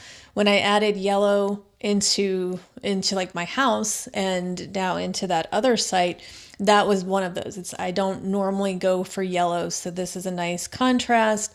It adds a little bit of energy to the calm, which is what I also want. Because I don't want somebody to look at me as boring. Even though sometimes I'll call myself boring, it's I want to show like mostly even keeled, but with that little spark in there. And so this coral, it takes that yellow idea and just kind of amplified it because it's so far out of the norm for me. And that's the part that I got excited about because I kept just looking at these colors. I had a dream about these colors that same night. I was like, oh, I like it so much. And Amanda's dreams, let me tell you, they are wild. They really should make a movie or tell a story out of each and every one of them because they were that interesting to hear about. I do like the way she described the colors. I think the coral really balances things out in this concept. And then we've got a comment from Mike. For me, the first one, I read traditionally from left to right. This one, the coral color keeps drawing my eye to the upper right-hand corner. And that color bold. draws you in. It really does. It's a bold, it's a loud color. which is part of the interesting conundrum, which we're going to get to. But when I developed this, I was thinking of that quietly rebellious part of Amanda, that modern, I wouldn't really say mischievous, but when she says, like, don't tell me what I can't do, or you tell her she can't do something and she will go and do it, that part of her, I really wanted to capture that bold spirit that she does have, because she is very brave. She does, even though she's very, like, in some ways by the book and all about she has to be in her line of work. She has to be accurate. She has to follow the rules to a certain extent, and organized and dependable and reliable and all those wonderful things. She also is bold, and she makes daring decisions. Like, I don't know, like moving up a few doors down from us in the Pacific Northwest, like, you know what? It's available. I'm just going to go for it. I'm going to do it. Like, I wasn't planning on moving for a couple of years, but you know what? This happened, and I'm going to pounce on it, or getting on a plane to Canada to meet you two. This is who Amanda is. I did move to a place that I'd never stepped foot in before. And that's the kind of thing. I'm very instinct driven. So where I say that I'm not a risky person, I'm actually very risk averse. If my instinct tells me to do something, I don't question it, and I just do it. And so it said, okay, well, you're going to move on a whim, and you're going to buy this house that's on the same street as your brother and his wife, and you're going to do it without ever seeing the house because it doesn't exist yet. And you're going to move to a town where you've never even visited, just based on the word of what those two told me. They said I'd like it, and so I trusted them, and I did it. It's really Tara's fault. It all started with, Jesse started it with, you should move out here one day, and then Tara just happened to start sending some real estate listings, and so here we are. yeah, and she's adapted better to the Pacific Northwest cold than I have, and I've been up here for years, and I lived in Colorado, and I still can't adapt to the cold, and she did it in a year. I think this place was made for her. She fits it really well. Well, and it kind of ties in even with, like, this brand, because I feel like these are very Pacific Northwest colors, the blues, everything that I'm drawn to, which again, I think is why that pop of coral, it's, okay, so yeah, you're a Pacific Northwest girl, but you've got a little of that extra vibrancy in there that we don't always see. It's that, it's rainy, but there's this little bright spot in there too, because we all know that I love a good storm, so. Oh yes, we all do. And much like with the first board, even though when you see it, the first thing you think is colorful, playful, the coral draws you in, it's loud, it says a lot. I still wanted to ground it in clarity and competence and make it clean and organized, just with some spark to it. So again, I wanted to I went really minimal on the design. So even though there's different things in here to draw your eye, everything by itself is still minimalist, crisp, clean, linear in a way. To really capture, again, I'm credible, you can trust me, I'm approachable. That picture, to me, screams approachability, friendliness, warmth.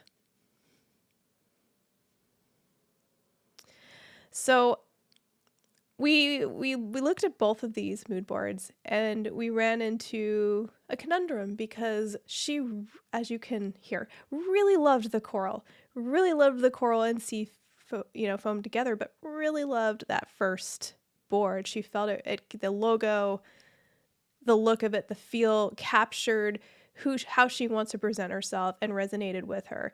And that's really important. I want my clients to be able to embrace their brand, because at the end of the day, I'm a guide. So this next part, Amanda hasn't seen the revised board.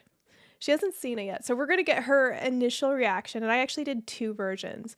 One where I played up the coral more and I made it louder, and one where I made it softer. And I have my thoughts on it. But ultimately, I'm here to guide her. I'm here to tell her, here are what I think are the pros and the cons of this direction and what the effects might be. But ultimately, it's going to be her decision what she feels most comfortable with, because she does have to embrace it.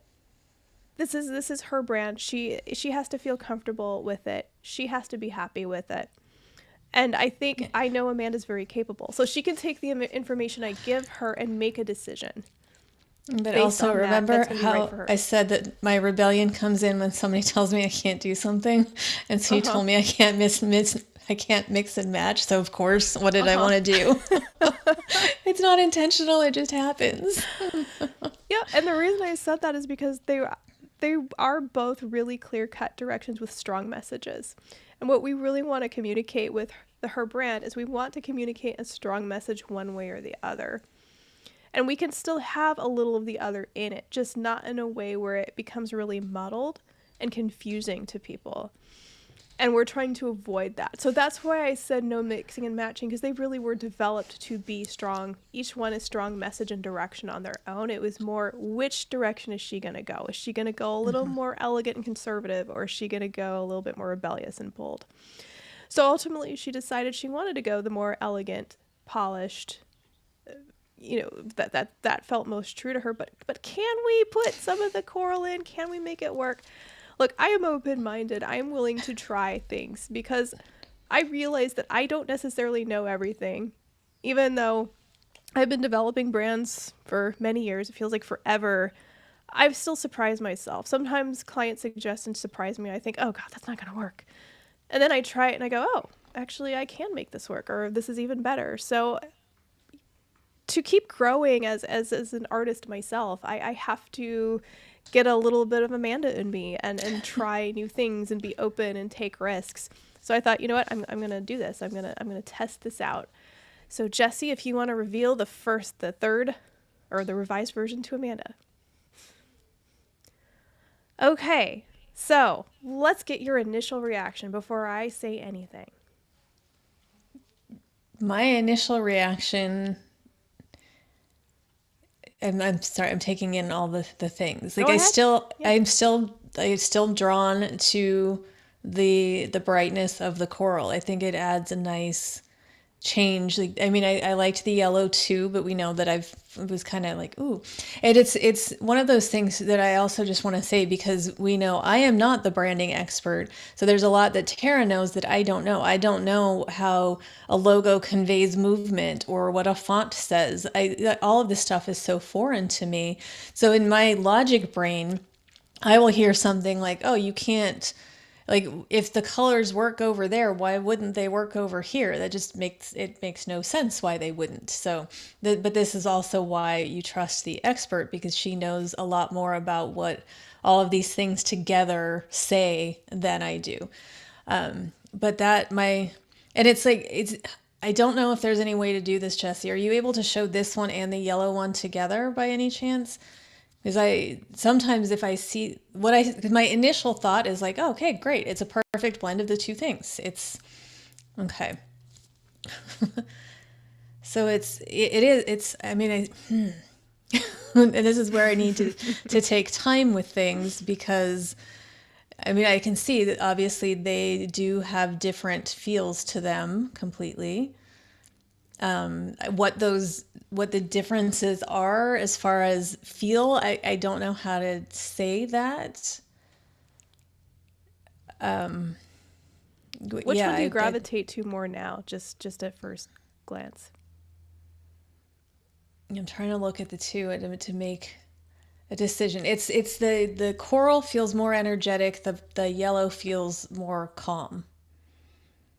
And so I feel like depending on my mood, I might be drawn to one over the other. But yeah, it's funny how colors can make something feel completely different. Mm-hmm. In my initial reaction, I'm not instantly drawn to one over the other. This is one of those things where I'd kind of need some input, or I'd need to spend some time looking at the two together to really know. Like, it's the I don't know if this had been an option either. Of course, I don't want to make more things, but it's almost like the change in the two colors was more drastic than if we had just replaced the yellow with the coral and left the, not this, whatever the other lighter teal color is. So I mean, I still, obviously I really like the color combo, but I don't, I Do you need think it works as well here as it did with the more playful concept? Does it reach out and grab you as much as it did with the more playful concept? It does, in the sense that I'm still just instantly drawn to that color. It's the first thing that I see. Whether that's what we want, I don't know.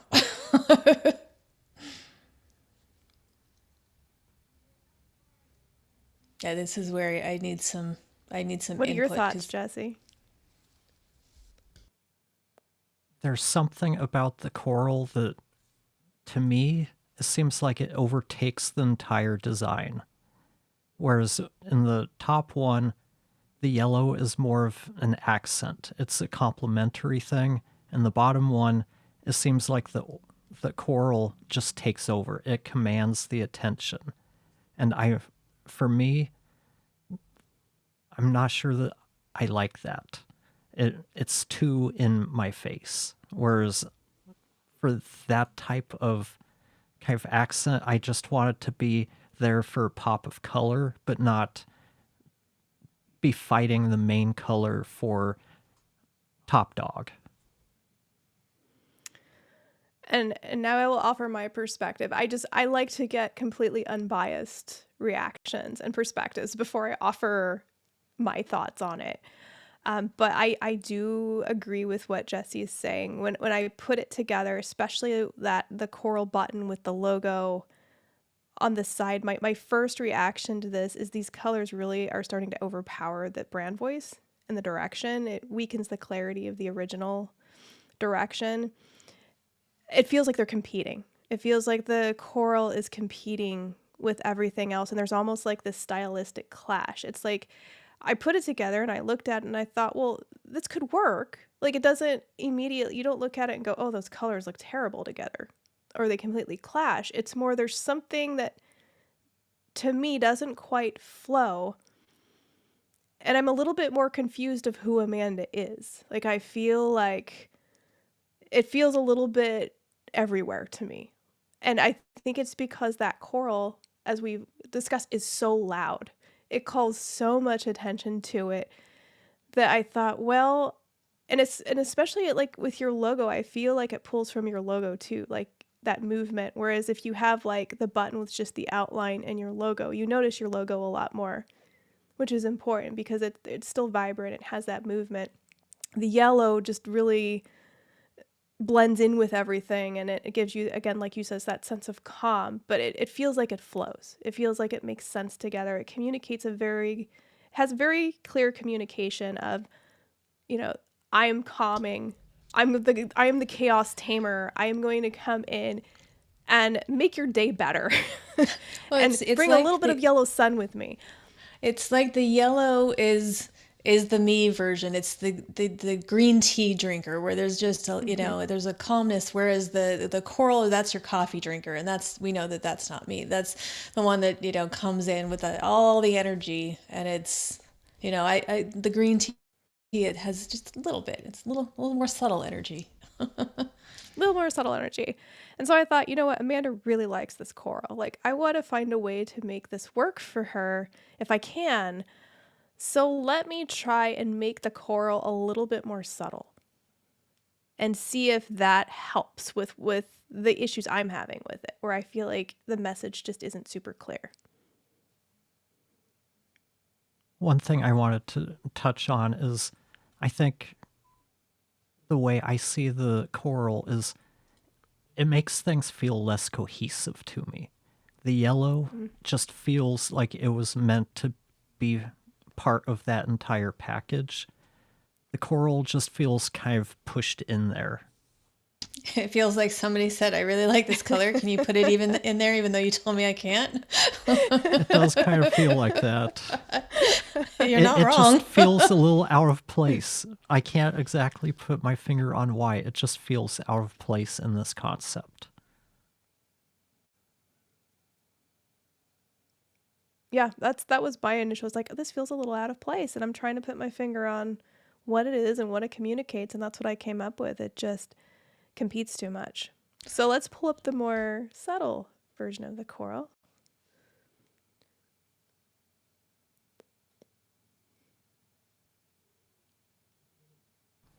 It did it again. It keeps losing it. Give me a second. The files see get it. lost. It says that's the light one. Yeah, it's there. That's the Oh, one. okay. Yeah, you got it. So initial reaction to this one. Yeah, so I see what you did. So instead of the yellow, we've got Seafoam, and instead of the bright coral, we've got that. All right, I'm trying to see. I almost feel like I see the couple things to know about me. One, I don't really do well on the spot. I'm a processor. I need to see things a lot. And also I need to compare things. So when I see one thing in front of me, it's hard to say, but if I see the two together, then I have a better ability to compare the two. See, okay, so when I'm looking at those two, it's weird. It's like because we know that the Seafoam is more of my color, and obviously then we still get some coral in there. But I feel like because the yellow is brighter, but it's not as bright as that coral was. So it's like it still offers that nice balance, that the little bit of energy without being too much. It's definitely better than the other one, the bright coral. As much as I want the bright coral, I agree that it just doesn't fit the flow as well. And now I don't know how I feel about about either one of these. Like I guess how would it be used? Obviously, like I see here that there's throw pillows, but in real practical use on, say, like a website or something, or content, how would that be used? Is it just kind of there occasionally, just Oh, we have a comment here. I know, yes, sorry, my silence was reading the comment. I was trying not to open a can of worms, but I was thinking, I like the couch picture and the bottom picture, but with the yellow square to the top, to the right of the image. Let me put this up here. Okay, so I was Couch in trying, the bottom picture. Okay. like the couch in the think- bottom picture, but with the yellow square to the right. So I think what I like about that top version is, we've got the yellow accent is there twice. Like there's a lighter yellow and then there's a brighter yellow. Whereas in the other one, now we've got the coral, but we also have the Seafoam, and it doesn't have quite the same contrast, I think, because now the coral is so subtle that it's just it's weird. It's not that because I like all of it. I just don't know what goes the best together. Yeah. And it's funny because Mike said to the right of the image, but I knew I didn't even realize that he used the wrong direction. I knew what he meant. Yeah, I think he's saying basically take the bottom one, make the Seafoam fixer square yellow, and see how that looks, which that could be an interesting direction. Yeah, or like if For me- Oh, go ahead. For me, there's just something about that yellow. It really pops without overpowering. When we take that out and put the coral in, the coral just loses something. It becomes less impressive in this context, whereas the yellow still pops out. The bottom one, it loses something by not having that yellow in there. Again, I think best way to put it, it feels a little less cohesive. It feels a little more homogeneous because everything is pretty much blues and greens. and the coral is a little too subdued to really help that out. On the top one, you've got that yellow, which really breaks up the greens that we're using. Yeah, because I think on the bottom one, if the fixer square was also coral, it would be kind of more comparable because then you've got the similar where it's like right now that yellow fixer plus the other kind of darker yellow next to it on the throw pillows gives it a lot of contrast. And I think because the seafoam and this coral are kind of muted, we lose that energy from like the brighter. The not the main teal, but the next to the Aardvark bluish is still bright, a lot brighter than the seafoam. So you still get a lot of brightness without the in your face that the coral was in the other version. So what I'm hearing is that that touch of energy and that brightness is important to you. I think, yeah, it is. Jesse, can you pull up the bold coral one again, just so everybody can see it?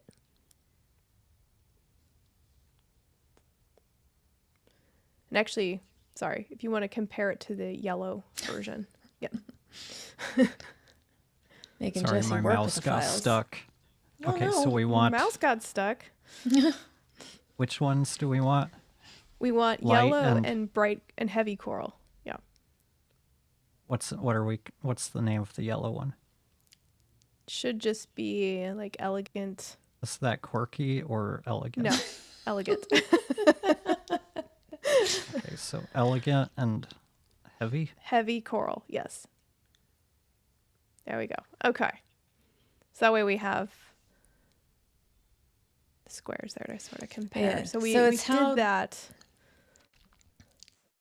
How like on the top the fixer yellow is it's a lighter yellow, where it's not. Obviously the heavy coral is too heavy. But it's like that's I think kind of the difference there is on yellow we've got just two different types of it. One's still bright and then one's not as. I'm not articulating that well. But like if I look at these two together, I'm in agreement that the yellow makes more sense.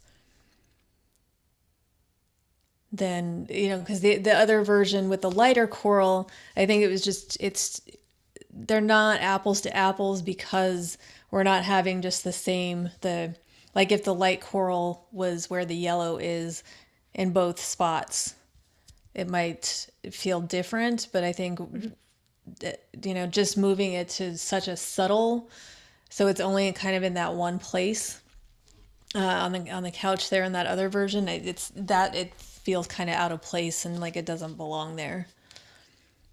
Okay. I like that Jesse's trying to. It's like I'm trying to get them all in move this there. around. Yeah, and we will, of course. I didn't promise anyone we would solve it during this call, so you don't have to have a decision during this call. We can send you all three and give you time to process and think it through.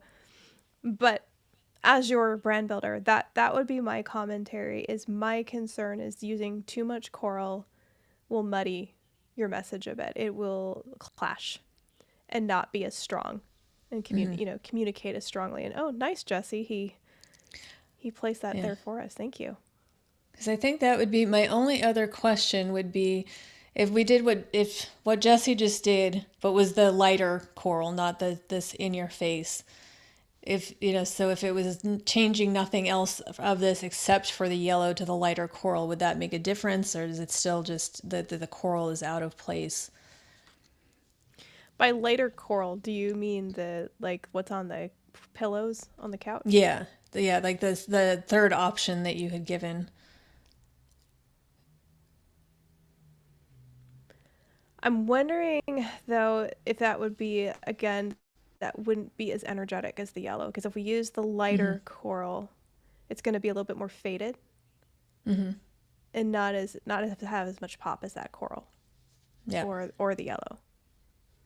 And I'm just, again, we can visualize, like I'm just imagining it in my head, and just based on your comments, I'm wondering if you would be as drawn to it. Yeah.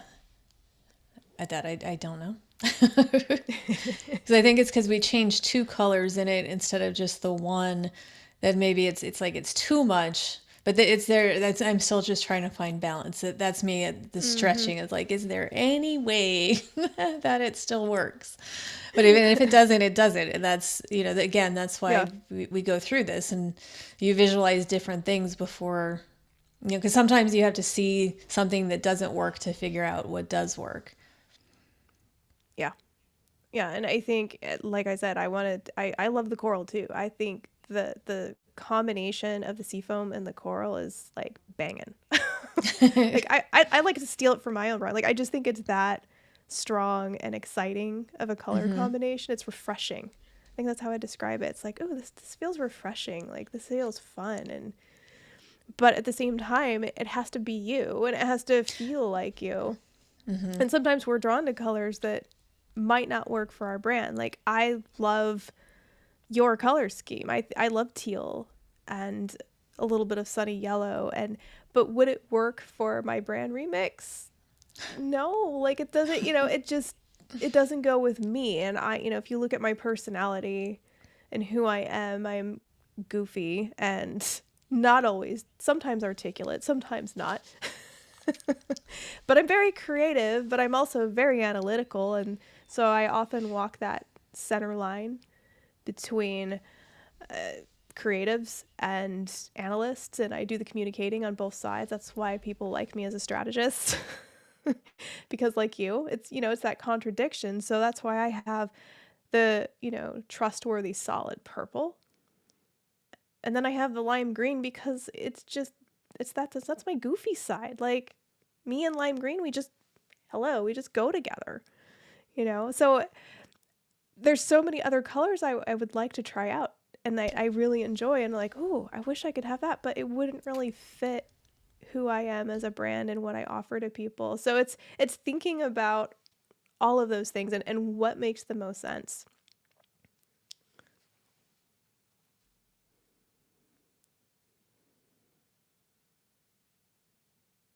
Any other thoughts that have percolated?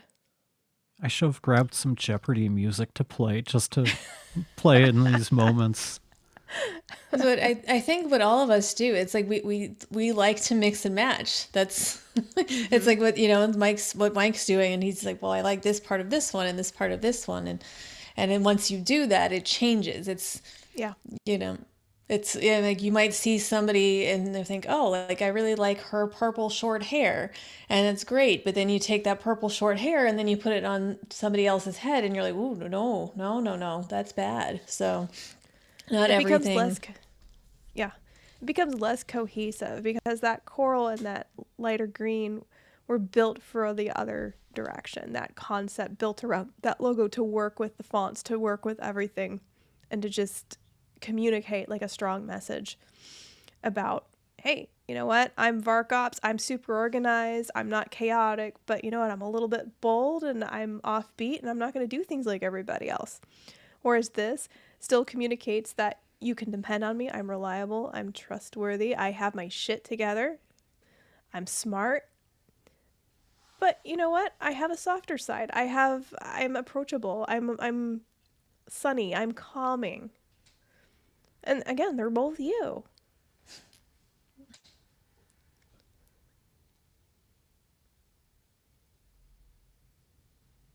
Any other comments from those watching?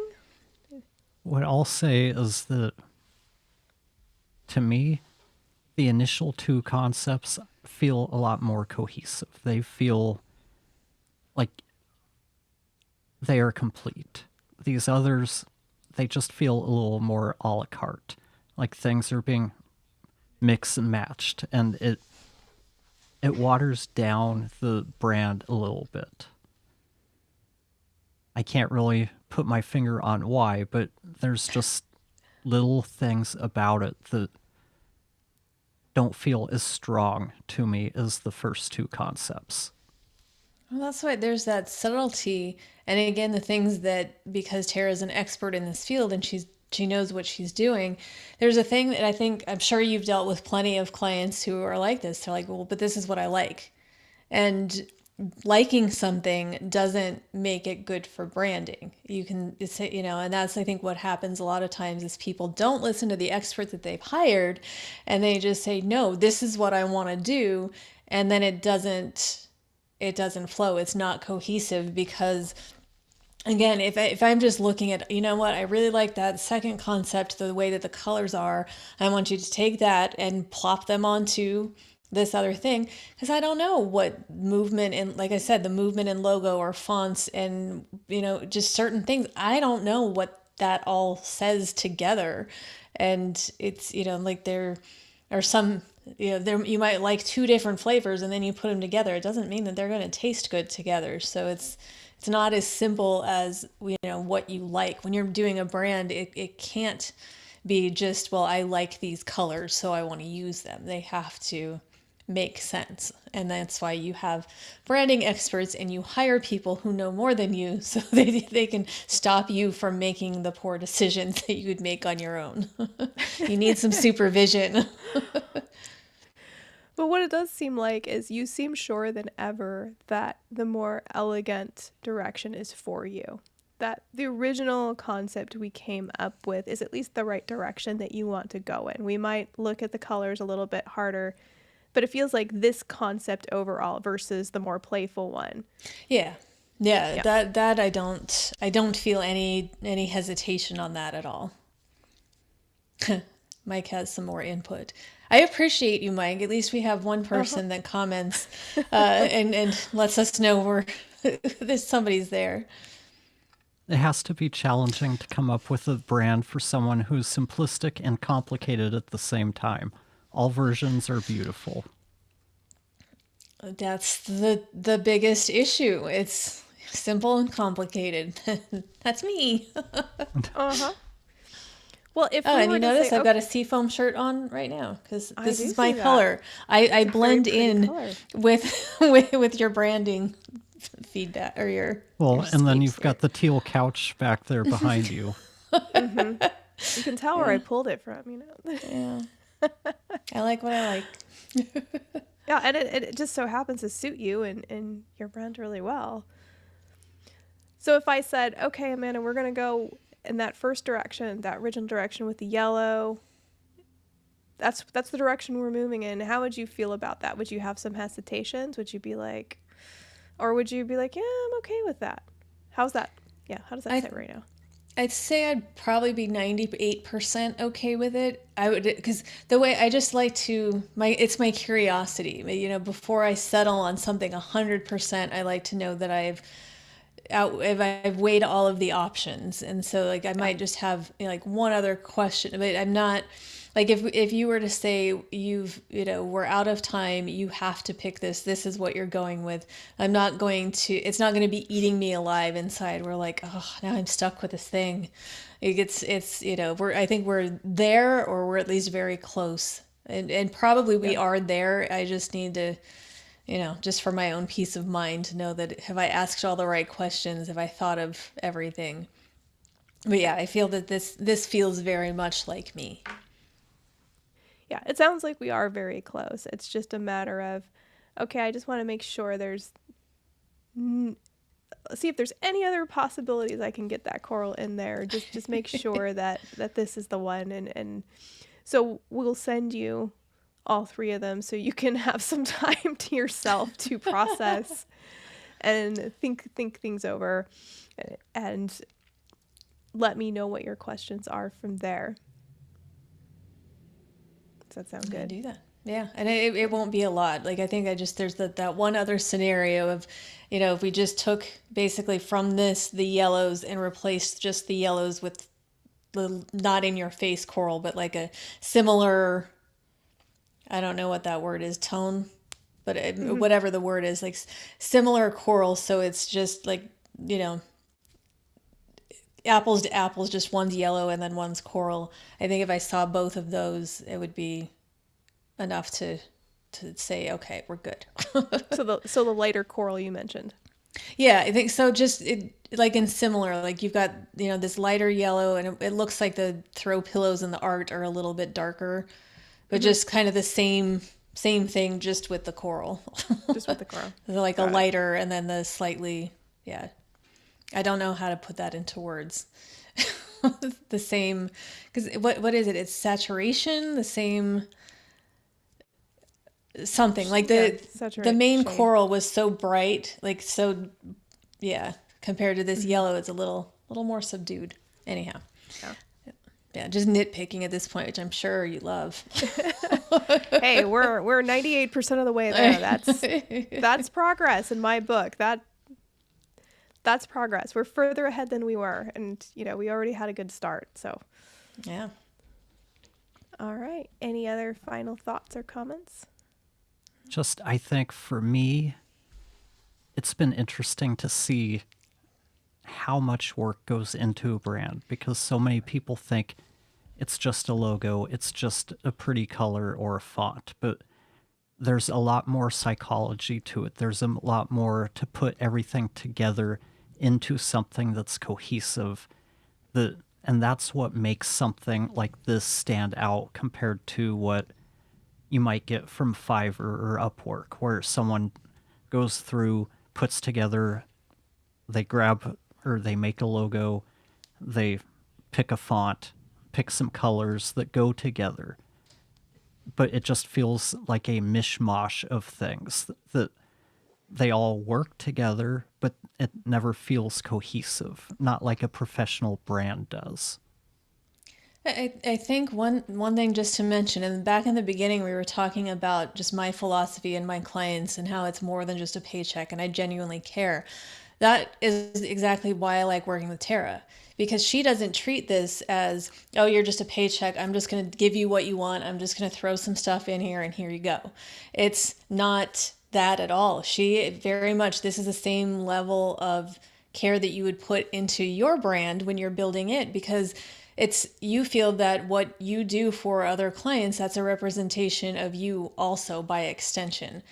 And it's why it's so important. It's not to knock anybody that offers services on Fiverr or any of that, but you're going to get, I mean, like, I saw plenty of people that were like, oh, you could just use one of those AI logo generators where you just type in some words and then you instantly get a bunch of stuff. No.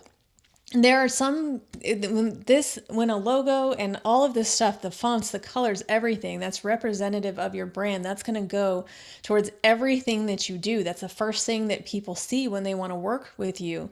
It does mean way more than just throwing some stuff together. So it's again, like, yeah, you can get a free AI logo generator, or you can pay somebody a tiny amount on Fiverr to do something where they're just churning things out to get them done.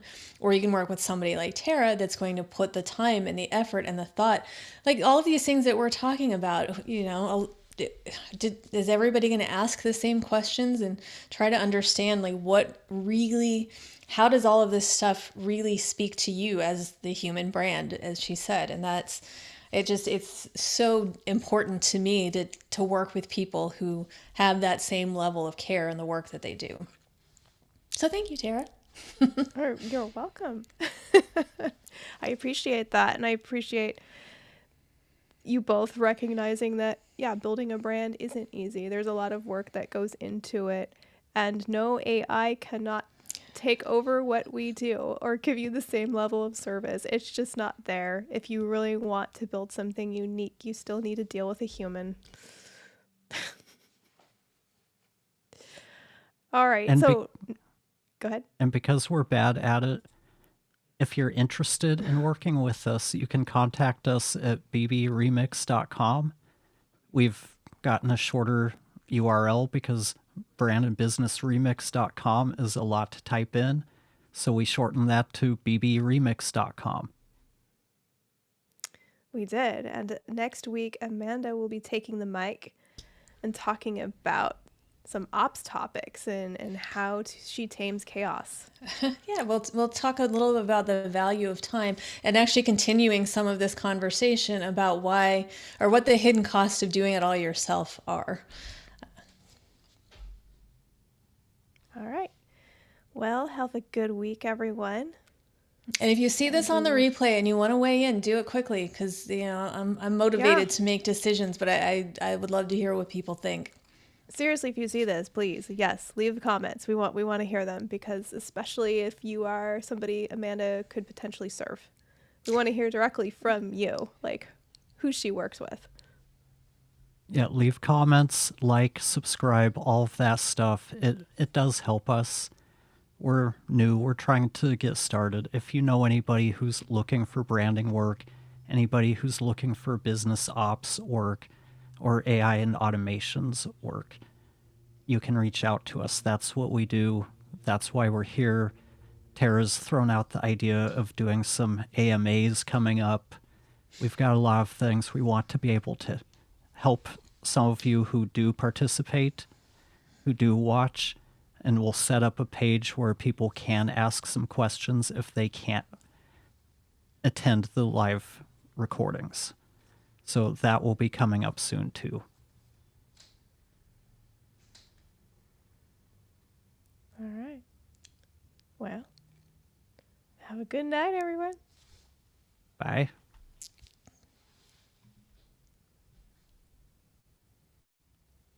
Sorry.